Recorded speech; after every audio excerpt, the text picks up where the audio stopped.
Bom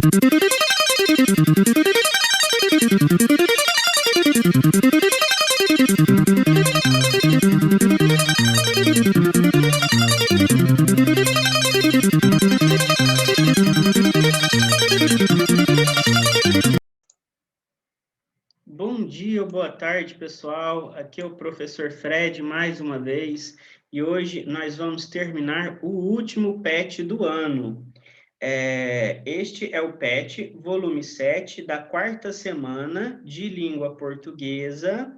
Lembrando que língua portuguesa é contemplada dentro da área de linguagens e que linguagens contempla os conteúdos de língua inglesa, língua portuguesa e artes, e do segundo ano do ensino médio, tudo bem? Primeiro, eu gostaria de desejar a vocês um Feliz Natal e desejar também um feliz 2021, né? Que a gente tenha um 2021 livre da Covid-19, tudo bem? Vale lembrar que a pandemia ainda não acabou. Então, é importante que continuemos a aderir aos protocolos de proteção, como lavar as mãos, preferencialmente com água e sabão, usar álcool em gel, se necessário, adotar isolamento social, sair de casa somente se necessário e evitar aglomerações e sempre usar máscara quando sair de casa. Tudo bem? Então, como eu disse, essa teleaula é baseada no material do PET, volume 7, segundo ano do ensino médio, língua portuguesa, a quarta semana. Essa teleaula também vai estar disponível na plataforma do YouTube para o seu responsável, como mais uma opção de acesso, para que assim ele tenha mais uma opção para levar essa teleaula até você. Como eu sempre digo, essa teleaula tem o objetivo de auxiliar você na resolução do material do PET. Então, é importante que você esteja com o material impresso em mãos para melhor acompanhar essa teleaula. Tudo bem? Então, todos com o material em mãos, vamos para a teleaula.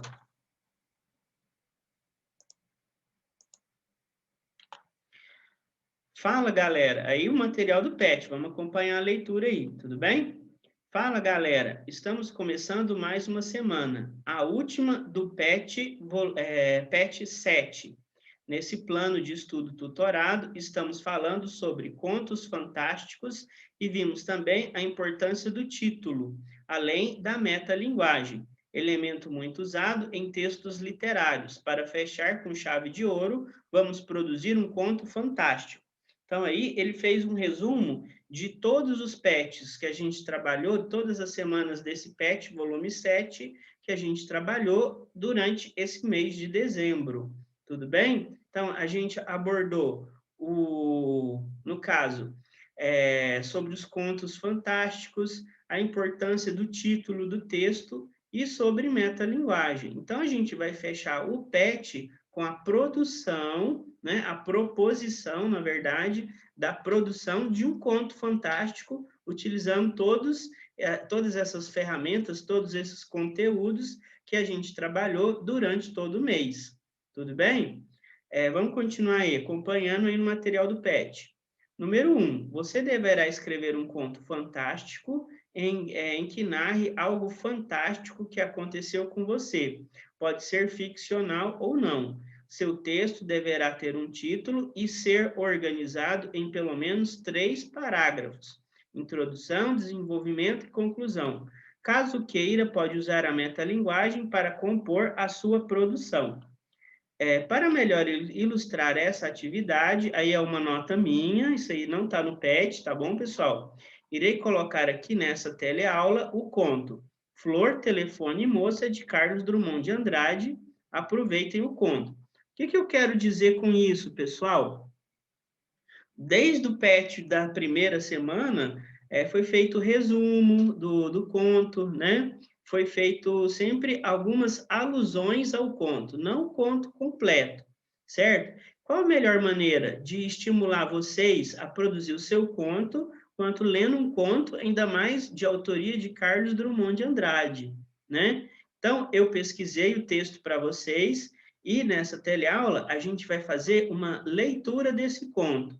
Eu espero que vocês acompanhem, e dentro de tudo que a gente vê aqui nesse conto, né, que agora a gente está vendo na sua íntegra, eu espero que funcione como um estimulante para você produzir o seu conto, tudo bem? Então, o seu conto, inclusive, ele pede que seja com 3 parágrafos, introdução, desenvolvimento e conclusão, né? O caso, o conto que nós vamos ler é um pouquinho maior, mas eu acredito que vocês vão gostar dessa leitura, tudo bem? Então, acompanhem aí comigo na tela, tá bom? Vamos lá. Flor, telefone e moça. Carlos Drummond de Andrade. Aí a gente tem uma ilustração sobre o conto, né? Então, vamos começar. Não é conto, só apenas um sujeito que escuta algumas vezes, que outras não escuta e vai passando. Naquele dia, escutei certamente, porque era a amiga quem falava, e é doce ouvir os amigos. Ainda quando não falem, porque amigo tem o dom de fazer compreender até sem sinais, até sem olhos. Falava-se de cemitérios, de telefones?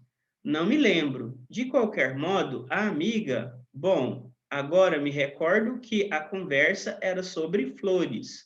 Ficou subitamente grave, sua voz murchou um pouquinho. Sei de um caso de flor que é tão triste e sorrindo, mas você não vai acreditar, juro. Quem sabe? Tudo depende da pessoa que conta, como do jeito de contar. Há dias em que não depende nem disso. Estamos possuídos de universal credulidade. E daí, argumento máximo, a amiga asseverou que a história era verdadeira.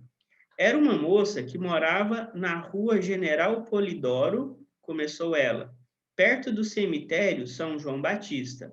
Você sabe, quem mora por ali, queira ou não queira, tem de tomar conhecimento da morte. Toda hora está passando enterro e a gente acha por se interessar. Acaba por se interessar.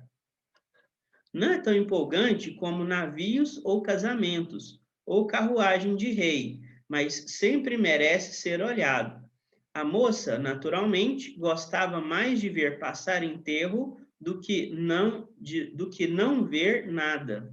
E se fosse ficar triste diante de tanto corpo desfilando, havia de estar bem arranjada. Se o enterro era mesmo muito importante, desses de bispo ou de general, a moça costumava ficar no portão do cemitério para dar uma espiada. Você já notou como coroa impressiona a gente? Demais. E há curiosidade de ler o que está escrito nelas. Morto que dá pena é aquele que chega desacompanhado de flores, por disposição de família ou falta de recursos, tanto faz. As coroas não prestigiam apenas o defunto, mas até o embalam. Às vezes, ela chegava a entrar no cemitério e a acompanhar o préstito até o lugar do sepultamento. Deve ter sido assim que adquiriu o costume de passear lá por dentro. Meu Deus, com tanto lugar para passear no Rio, e no caso da moça, quando estivesse mais amolada, bastava tomar um bonde em direção à praia, descer num mourisco, debruçar-se na amorada, tinha o mar à sua disposição, a 5 minutos de casa, o mar, as viagens, as ilhas de coral, tudo grátis. Mas por preguiça, pela curiosidade dos enterros, sei lá por quê, deu para andar em São João Batista contemplando o túmulo. Coitada! No interior, isso não é raro, mas a moça era de Botafogo. Ela trabalhava? Em casa, não me interrompa. Você não vai me pedir a certidão de idade da moça, nem sua descrição física. Para o caso que estou contando, isso não interessa. O certo é que de tarde costumava passear, ou melhor, deslizar pelas ruínas brancas do cemitério, mergulhada em cisma. olhava uma inscrição ou não olhava, descobria uma figura de anjinho, uma coluna partida, uma águia, comparava as covas ricas às covas pobres, fazia cálculos de idade dos defuntos, considerava retratos em medalhões. Sim, há de ser isso que ela fazia por lá, pois que mais poderia fazer? Talvez mesmo subisse ao morro onde está a parte nova do cemitério e as covas mais modestas. E deve ter sido lá que uma tarde ela apanhou a flor. Que flor? Uma flor qualquer, margarida, por exemplo, ou cravo. Para mim foi margarida, mas é puro palpite. Nunca apurei. Apanhou com esse gesto vago e maquinal que a gente tem diante de um pé de flor. Apanha, leva ao nariz, não tem cheiro como inconscientemente já se esperava. Depois amassa a flor, joga para um canto. Não se pensa mais nisso. Se a moça jogou a margarida no chão do cemitério ou no chão da rua, quando voltou para casa, também ignoro. Ela mesma se esforçou mais tarde por esclarecer esse ponto, mas foi incapaz. O certo é que já tinha voltado. Estava em casa bem quietinha, havia poucos minutos. Quando o telefone tocou, ela atendeu. Alô? Quede a flor que você tirou de minha sepultura? A voz era longínqua, pausada, surda, mas a moça riu, e meio sem compreender. O quê? Desligou, voltou para o quarto, para as suas obrigações. 5 minutos depois, o telefone chamava de novo. Alô? Quede a flor que você tirou de minha sepultura? 5 minutos não para a pessoa, 5 minutos dão para a pessoa, mas sem imaginação sustentar um trote. A moça riu de novo, mais preparada. Está aqui comigo, vem buscar. No mesmo tom lento, severo, triste, a voz respondeu: Quero a flor que você me furtou. Me dá a minha florzinha. Era homem, era mulher? Tão distante, a voz fazia-se entender, mas não se identificava. A moça topou a conversa. Vem buscar, estou te dizendo. Você bem sabe que não posso buscar coisa nenhuma, minha filha. Quero minha flor. Você tem a obrigação de devolver. Mas quem está falando? Me dá minha flor, estou te suplicando. Diga o nome, senão eu não dou. Me dá minha flor, você não precisa dela e eu preciso. Quero minha flor que nasceu na minha sepultura. O trote era estúpido, não variava, e a moça, enjoando logo, desligou. Naquele dia não houve mais nada. Mas no outro dia houve. À mesma hora, o telefone tocou, a moça inocente foi atender. Alô? Quer a flor? Não ouviu mais, jogou o fone no gancho, irritada. Mas que brincadeira é essa, irritada? Voltou à costura. Não demorou muito, a campainha tinia outra vez. E antes que a voz lamentosa recomeçasse, olhe, vire a chapa, já está pau. Você tem que dar conta de minha flor, retrucou a voz de queixa. Para que foi mexer logo na minha cova? Você tem tudo no mundo. Eu, pobre de mim, já acabei. Me faz muita falta aquela flor. Está franquinha. Não sabe de outra? Fraquinha, desculpa. Esta é fraquinha, não sabe de outra? E desligou, mas voltando ao quarto, já não ia só. Levava consigo a ideia daquela flor, ou antes, a ideia daquela pessoa idiota que vira arrancar uma flor no cemitério e agora a aborrecia pelo telefone. Quem poderia ser? Não se lembrava de ter visto nenhum conhecido. Era distraída por natureza. Pela voz, não seria fácil acertar. Certamente se tratava de voz disfarçada, mas também que não se podia saber ao certo se de homem ou de mulher. Esquisito, uma voz fria e vinha de longe, como de interurbano. Parecia vir de mais longe ainda. Você está vendo que a moça começou a ter medo. E eu também. Não seja bobo, o fato é que aquela noite ela custou a dormir, e daí por diante é que não dormiu mesmo nada. A perseguição telefônica não parava, sempre à mesma hora, no mesmo tom. A voz não ameaçava, não crescia de volume, implorava.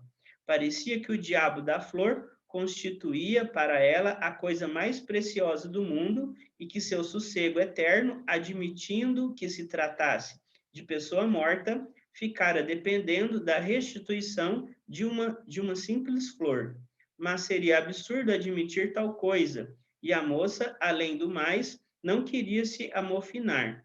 No quinto ou sexto dia, ouviu firme a catilena da voz e depois passou-lhe uma bruta descompostura. Fosse amolar o boi, deixasse de ser imbecil, palavra boa, porque convinha a ambos os sexos, e se a voz não se calasse, ela tomaria providências. A providência consistiu em avisar o irmão e depois o pai. A intervenção da mãe não abalara a voz. Pelo telefone, pai e irmão disseram as últimas à voz suplicante. Estavam convencidos de que se tratava de algum engraçado absolutamente sem graça. Mas o curioso é que, quando se referiam a ele, dizia a voz. A voz chamou hoje? Indagava o pai, chegando da cidade. Ora, é infalível, suspirava a mãe, desalentada. Descomposturas não adiantavam, pois, ao acaso, era preciso usar o cérebro, indagar, apurar na vizinhança, vigiar os telefones públicos. Pai e filho dividiam entre si as tarefas. Passaram a frequentar as casas de comércio, os cafés mais próximos, as lojas de flores, os marmoristas. Se alguém entrava e pedia licença para usar o telefone, o ouvido do espião se afiava, mas qual? Ninguém reclamava flor de jazigo, e restava a rede dos telefones particulares, um em cada apartamento, 10, 12 no mesmo edifício. Como descobrir? O rapaz começou a tocar para todos os telefones da rua General Polidoro, depois para todos os telefones das ruas transversais, depois para todos os telefones da linha 26. Discava, ouvia o alô, conferia a voz. Não era, desligava.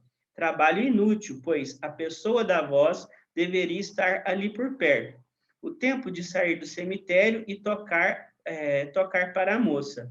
E bem escondida estava ela, que só se fazia ouvir quando queria, isto é, a uma certa hora da tarde.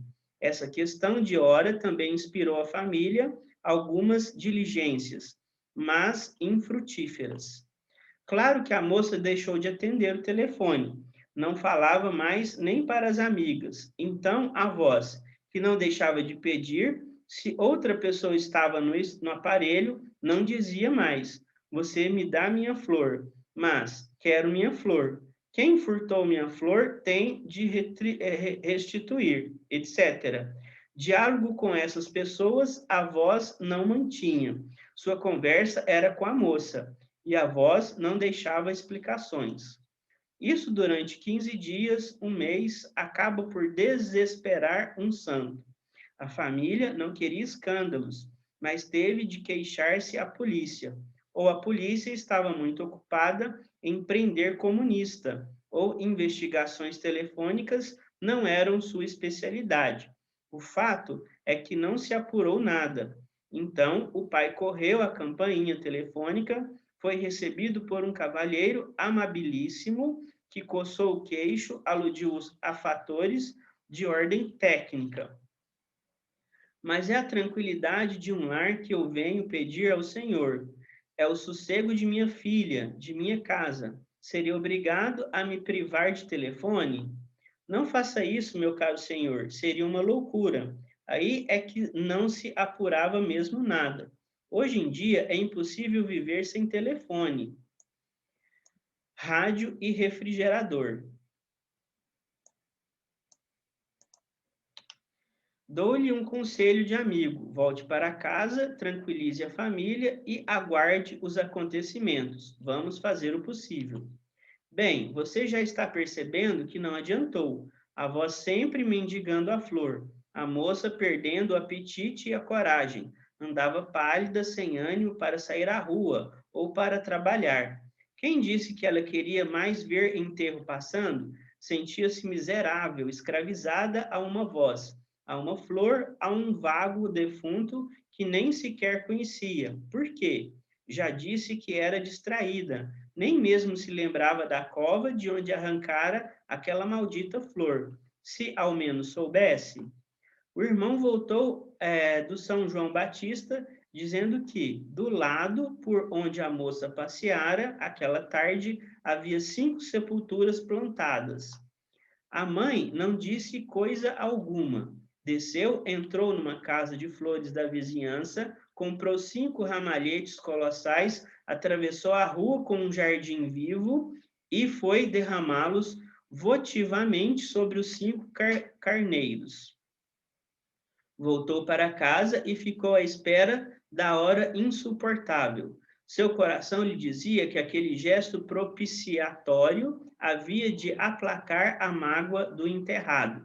Se é que os mortos sofrem e aos vivos é dado consolá-los depois de os haver afligido. Mas a voz não se deixou consolar ou subornar. Nenhuma outra flor lhe convinha, senão aquela miúda, amarrotada, esquecida, que ficara rolando no pó e já não existia mais. As outras vinham de outra terra, não brotavam de seu estrume. Isso não dizia a voz, era como se dissesse. E a mãe desistiu de novas oferendas, que já estavam no seu propósito. Flores, missas, que adiantava? O pai jogou a última cartada, espiritismo. Descobriu um médium fortíssimo a quem expôs longamente o caso e pediu-lhe que estabelecesse contato com a alma despojada de sua flor. Compareceu em inúmeras sessões e grande era sua fé de emergência, mas os poderes sobrenaturais se recusaram a cooperar, ou eles mesmos eram impotentes. Esses poderes, quando alguém quer alguma coisa de sua última fibra, e a voz continuou, surda, infeliz, metódica. Se era mesmo de vivo, como às vezes a família ainda conjeturava, embora se apegasse cada dia mais a uma explicação desanimadora, que era a falta de qualquer explicação lógica para aquilo. Seria de alguém que houvesse perdido toda noção de misericórdia? E se era de morto, como julgar, como vencer os mortos? De qualquer modo, havia no apelo uma tristeza úmida, uma infelicidade tamanha que havia esquecer o seu sentido cruel, e refletir até a maldade pode ser triste. Não era possível compreender mais do que isso. Alguém pede continuamente uma certa flor, e essa flor não existe mais para lhe ser dada. Você não acha inteiramente sem esperança? Mas e a moça? Carlos, eu preveni que meu caso de flor era muito triste. A moça morreu no fim de alguns meses, exausta. Mas sossegue, para tudo a esperança. A voz nunca mais pediu. Carlos Drummond de Andrade, no livro Contos de Aprendiz, São Paulo, Companhia das Letras, 2012. Então, aí de onde que foi retirado essa cópia desse conto, tudo bem? Pessoal, após essa leitura, eu venho novamente desejar a vocês um Feliz Natal, né? Um próspero ano de 2021. Como eu disse, essa é a nossa última teleaula do ano, né? De língua portuguesa, do PET volume 7. Como eu disse, a pandemia ainda não acabou, a nossa esperança está depositada em cima das vacinas, né? E nós temos tido boas notícias a respeito dessas vacinas. Por isso que eu desejo que o ano de 2021 seja repleto de esperança, de dias melhores para todos nós. Como eu disse, a leitura desse conto, ela tem como objetivo auxiliar você ou ilustrar melhor a sua produção aí, né, que ele pediu, podem ser no máximo 3 parágrafos, né, com introdução, desenvolvimento e conclusão.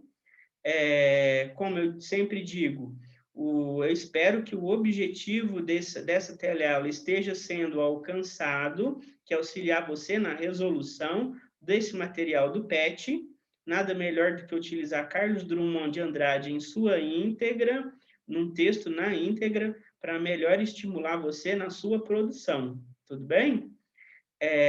Eu desejo a você bons estudos, mais uma vez, Feliz Natal, Feliz Ano Novo, que você fique com Deus, que você tenha festas abençoadas, aí de onde você estiver, cumprindo todos os protocolos de distanciamento social, tudo bem?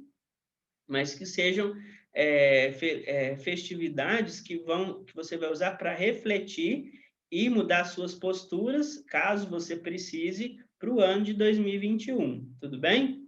Então, fiquem com Deus e até a próxima teleaula.